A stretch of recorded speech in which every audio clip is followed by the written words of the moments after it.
The fear of clowns. The wedding reception was in full swing. The music filled the hall, laughter echoed, and the guests enjoyed the delicious food. Sofía, although exhausted, sang. He felt a pang of satisfaction. Everything was going perfectly, despite the initial minor setback with Mateo. However, his peace was short-lived. Suddenly, a shrill and screeching melody, it began to sound. Some bright-colored balloons appeared floating between the tables, followed by a grotesque figure, a clown. His face, painted with an exaggerated smile and red cheeks, her eyes hidden behind a mask of thick makeup. Sofía felt panic seizing her.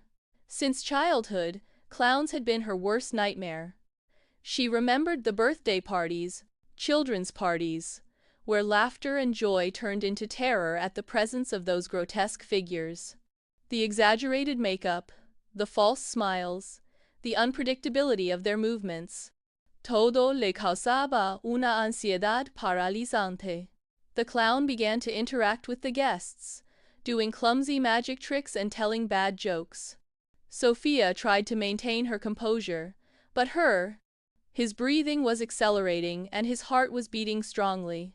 He felt trapped, unable to escape the nightmare that was unfolding before his eyes. Mateo, who was observing the scene from the bar, noticed the Sofía's anguish. He saw her pale, her hands tremble, her eyes full of terror. Without hesitation, he approached her. "Sofía, are you all right?" Mateo asked, his voice full of concern. Sofía shook her head, unable to articulate a word. Mateo followed his gaze and saw the clown, who was now approaching his table. "Calm down, I'll take care of it," said Mateo with a reassuring smile. Mateo gets up. He went and faced the clown. With his natural charisma, he began to perform improvised magic tricks, using napkins, cutlery, and any object he could find within reach. The clown, surprised because of the sudden competition, began to interact with Mateo, trying to surpass him in each trick.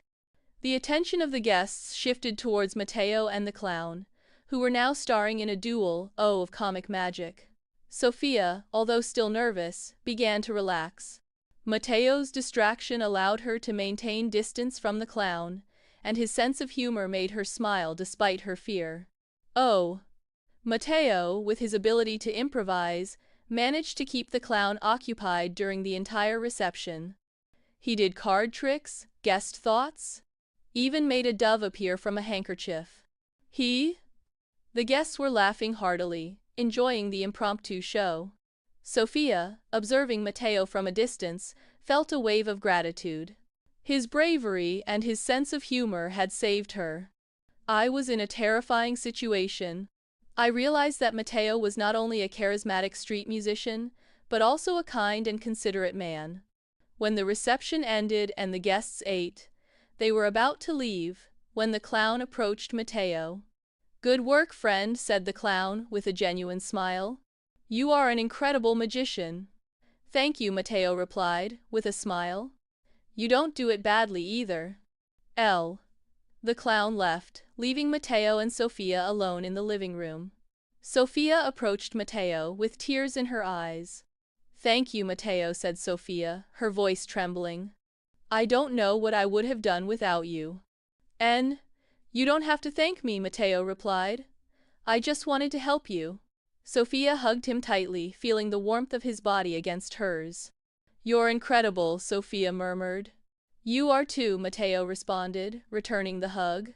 They remained embraced for a long time, enjoying each other's company. Sofía realized that, despite their differences, she felt incredibly comfortable with Mateo. His presence calmed her, his sense of humor made her laugh, and his kindness made her feel safe. That night, Sofía learned an important lesson. Fear does not always disappears, but with the help of the right people, it can be overcome. And sometimes the most unexpected people can become our greatest allies.